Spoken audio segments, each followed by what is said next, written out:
やっぱ街を歩いててもよく見るのが、ここに自分の買い物したものを持たせたりとか、あるね。もう一回やってもう一回やり直しとか言われてるのもよく見 미래네. るし、 여기 일본도 똑같습니다. 아마 세계 어딜 가도 똑같을 거라고 봐요. 충분히 여성과 관계를 맺고 여러분들이 여성을 만날 가능성이 오히려 더 줄어들 수도 있어요.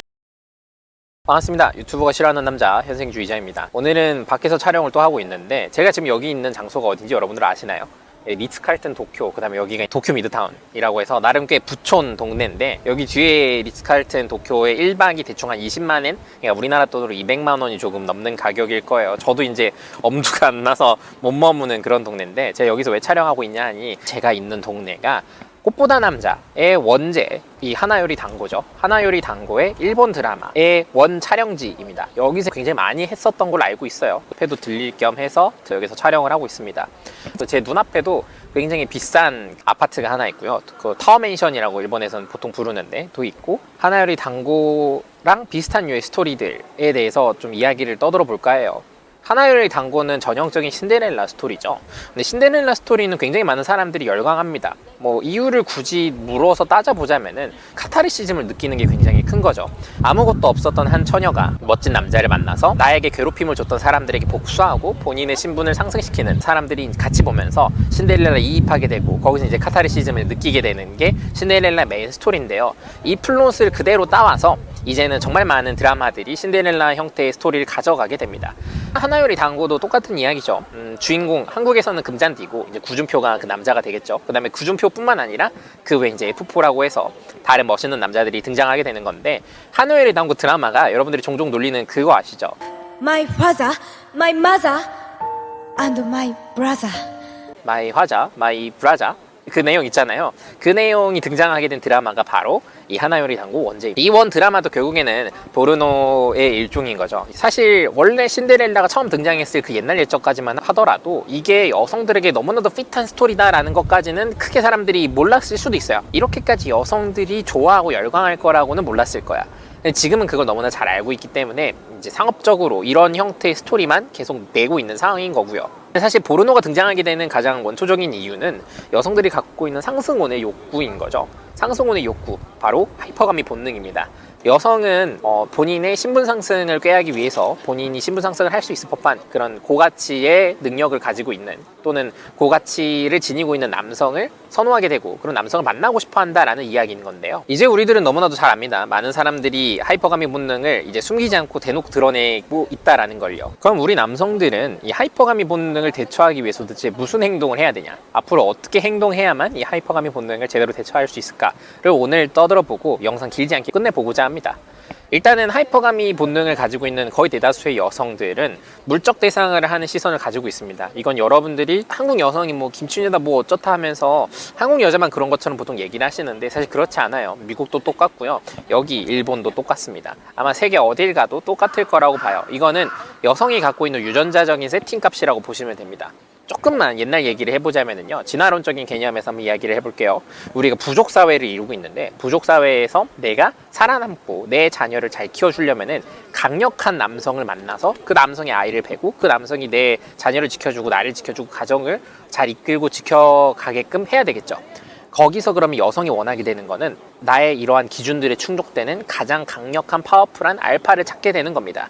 그게 바로 하이퍼가미 본능이 생겨나게 된 이유인 거고요. 그게 사실 지금까지 이어져 오고 있다고 보면 됩니다. 그러면은 이런 하이퍼가미 본능을 과거에도 가지고 있었고 지금도 가지고 있었는데 왜 굳이 지금은 더 말을 많이 하냐라고 한다면은, 과거에는 그래도 이거를 대놓고 막 보여주려고 하진 않았다면, 이제는 그냥 내가 가지고 있고 그걸 대놓고 보여주는 거에 대해서도 큰 거리낌이 없다라는 거죠. 낸시랭씨라고 제가 자료 하나 띄워드릴 텐데, 과거에 좀 유명했던 연예인이 한 명 있습니다. 근데 이 연예인이 큰 사기를 당했던 걸로 유명하죠. 남편에게 그냥 홀라당 넘어갔고, 실제로 주위 사람들도 그 결혼에 대한 반대를 많이 했는데, 이 남성이 본인 기준에서 너무 멋있어 보이니까 그냥 홀랑 넘어가서 그 남성이 사기를 치고 뭐 나중에 감옥을 가고 뭐 빚이 생기고 뭘 해도 본인 결국에 거기서 헤어나오지 못하다가 결국엔 나중에 다 잃고 나서야 깨닫게 된 케이스가 바로 낸시랭씨인데, 이게 바로 또 하이퍼가미가 가져다주는 부작용인 겁니다. 무슨 얘기인지 한번 설명드리자면은, 제가 남성이 어떻게 대처해야 되느냐에 대해서 말씀을 드렸잖아요. 사실 많은 남성들이 나는 돈도 없고 지위도 없고 외모적으로도 별로 부족해, 그러니까 레드필에 종종 말하는 남성의 매력인 4요소 룩, 머니, 스테이터스, 여성과 원만한 관계를 쌓아나가는 기술, 게임까지 이렇게 4가지 요소가 난 전부 다 부족해. 그러면은 나는 여자를 만나기가 힘들겠네? 그럼 하이퍼감이 본능상 나는 이 여성들의 필터에서 떨어지는 남자니까 좋은 여성을 만나서 연애하거나 결혼하기가 힘들겠네? 라고 보통 얘기를 하는 겁니다. 하다못해 리츠칼튼 도쿄에 들어가지 못하고 떠들고 있는 저나 저기 들어가서 밥이라도 어떻게 한 끼 하고 어떻게 한밤이라도 자고 있는 남성을 보면서 저 남성들이 더 멋있어 보이는 게 일반적이라고 생각하는 거겠죠. 그러면 나는 당연히 저기 있는 남성들을 쳐다보고 있는 여성들 입장에서는 당연히 필터 밖에 있는 사람인 겁니다. 그럼에도 불구하고 제가 연애를 많이 하고 심지어 좋은 여성들을 만나고 다닐 수 있는 이유는 아까 낸시랭 씨 이야기랑 연관성이 있는데 낸시랭 씨가 만났던 남성이 실제로 돈이 굉장히 많았나요? 뭐 있었죠. 있었는데 엄청 많은 것도 아니었어. 뭘 하고자 하는 사람이었던 거지. 낸시랭은 결국에 이 남성이 DHV 된 모습, 그러니까 이 남성이 정말로 나중에 룩머니 스테이러스 게임을 다 이룰 것 같은 모습을 봤기 때문에 뭐 실제로 머니적인 면은 있었다 치고 게임도 잘했겠죠. 근데 룩도 괜찮았을 수 있어. 스테이터스가 높은 건 아니었는데 어느 정도 있었겠지. 바로 이 어느 정도라고 하는 모든 지점들이 제가 매번 말한 입장권인 겁니다. 이 입장권만 넘기고 나면은 리츠칼튼에서 머물고 있는 아저씨랑 이 낸시랭이 잠깐 만났던 그 남성이랑 별로 큰 차이가 없다라는 거죠. 그럼 거기서 여성들이 느끼게 되는 매력이라고 하는 거는 바로 이 남성의 포텐셜이라는 겁니다. 제가 그래서 수강생들에게도 여러분이 일상적으로 내가 리츠칼튼에 갈 만한 사람이 아닌데, 내가 낸시랭에게 사기친 남편만큼 뭐 대단한 사람은 아닌데 라고 얘기해서 거기서 끝날 게 아니라 낸시랭의 남편이 이 낸시랭을 속여먹었던 것처럼 여러분 보고 속이라고 하는 건 아닙니다. 보여주는 방법에 따라 다르다라는 거예요. 여러분들 입장권만 지니고 있다라는 전제하에요. 그 보여주는 방법, 즉 날 어떻게 잘 보여주고 날 어떻게 가치가 있는지를 증명하는 DHV, Demonstration of High Value, 내가 높은 가치가 있어요 라는 거를 데몬스트레이션 하는 방법을 여러분들이 알고만 있다면 사실 룩머니 스테이러스 게임이 완벽하게 준비된 사람이 아니라 하더라도 충분히 여성과 관계를 맺고 좋은 여성, 여러분들이 원하는 레벨의 여성을 만날 수 있다라는 거죠. 이게 바로 하이퍼가미 본능을 여성이 가지고 있기 때문에 여러분들이 가능한 겁니다. 만약에 하이퍼가미 본능을 여성이 가지고 있지 않는다라고 한다면은 여러분들이 현재 상태만 보고 여러분들을 판단할 거기 때문에 여러분들이 여성을 만날 가능성이 오히려 더 줄어들 수도 있어요. 신기하죠? 하이퍼가미 본능 때문에 여러분들이 이럴 거면 나 저런 여자도 못 만날 것 같은데 라고 걱정하는 반면 하이퍼가미 본능을 가지고 있기 때문에 오히려 여러분들이 이런 여성들을 만날 수가 있다라는 겁니다. 제가 그래서 오늘 끝으로 예전에 이제 매번 영상마다 국제연애 국제결혼해라 라고 말씀을 드리잖아요. 오늘 지금 일하러 같이 나왔던 이 자리에 일본인 여성이 있는데 출연하는 거는 아마 좀 부끄러운 것 같아서 목소리 출연만 하도록 할게요. 제가 몇 가지 질문을 물어볼 겁니다. 일본어로 당연히 물어볼 거고 대답도 일본어로 나올 거예요. 그래서 자막을 이제부터 붙일 테니까 그 자막 한번 참고해 보시고요. こんにちは。こんにちは。前も似たようなこと話したと思うんだけど、日本人女性をめちゃくちゃ憧れる韓国男性が多いじゃん最近。それに対してどう思う？一応嬉しい。多分興味を持ってくれることはすごく嬉しいと思うけど、ただその韓国の男の人が持ってる日本のイメージとはちょっと違う人も最近はある。最近はちょっとやっぱり韓国が流行ってきてるじゃないですか。だからちょっと韓国化してきてる女子とかも多いかもしれないです。 여기서 말하는 이제 한국화하고 있는 여성이라고 하는 건 제가 지난번 영상에 잠깐 보여드렸던 그런 부류인 것 같은데 얘기를 조금만 더 가볍게 들어볼게요. 한국화してる女子ってどういう女性なの？最近見るのが多いのが昔は結構女子の方が男子の方に気を使ってるのが多く見られた。そうだったね。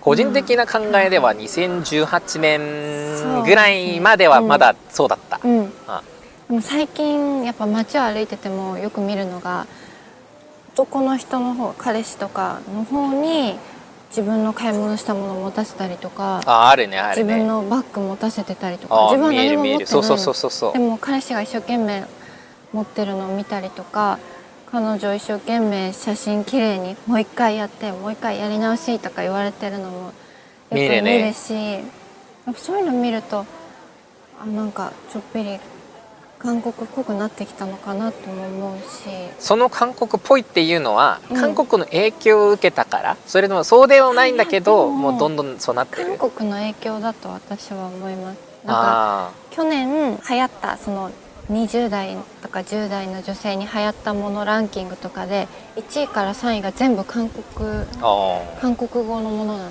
まあ確かにね、韓国のブームっていうのが昔は一時的なブームみたいな感じもあったとしたら、今はもう本当にマイナーのジャンルがメジャーのジャンルに来てるもんね。そういうのを見るとやっぱり韓国から影響を受けてるな影響を受けて来てるのかなって思います。じゃあ今日はまあ後でまた機会があったらインタビューするけど、今日最後に、じゃあ日本人女性と会いたいっていう韓国男性にこれだけは伝えたいっていうことはあるかな。なんか私が言いたいのは優しくして最初から接しちゃうと後にその人と長く会うってなった時に多分ちょっぴり調子に乗ってきちゃうなるほど時もあるかもしれないから、やっぱり下から行くんじゃなくてもっとリードした方がいいよね。全然もう自信満々みたいな感じでその方がいいかなって。もう見た目と体がマッチョでもいいんだけど、それよりは行動的な面とかでもっと主導をする、リードをする、そういう男がもっといいねってことだよね。そう接した方が女子も尽くしてくれると思う。들었던 대로 했던 말이랑 다 똑같은 거죠. 제가 스위스련에서도 말했던 내용이고 제가 수강생들에게도 매번 말하는 내용이랑 다 똑같은 내용이라고 생각합니다. 리딩 포지션을 지녀라라고 하는 얘기가 똑같은 얘기인 거고, 여기서도 좀 약한 저자세로 가지 말아라고 하는 게 그렇다고 싸가지 없게 가라는 얘기가 절대 아닌 거거든요. 지금 얘기했던 것처럼 리드하는 자세를 가져라, 주도적인 남성인 것처럼 보여줘라 라고 하는 얘기가 아마 똑같은 이야기라고 생각합니다. 일본인 여성이 이런 것들을 원하고 있다라고 하네요. 다음번에 또 인터뷰만 하는 영상 또는 다른 여성과 인터뷰하는 영상으로 찾아뵙도록 하겠습니다. 오늘 이야기는 여기까지.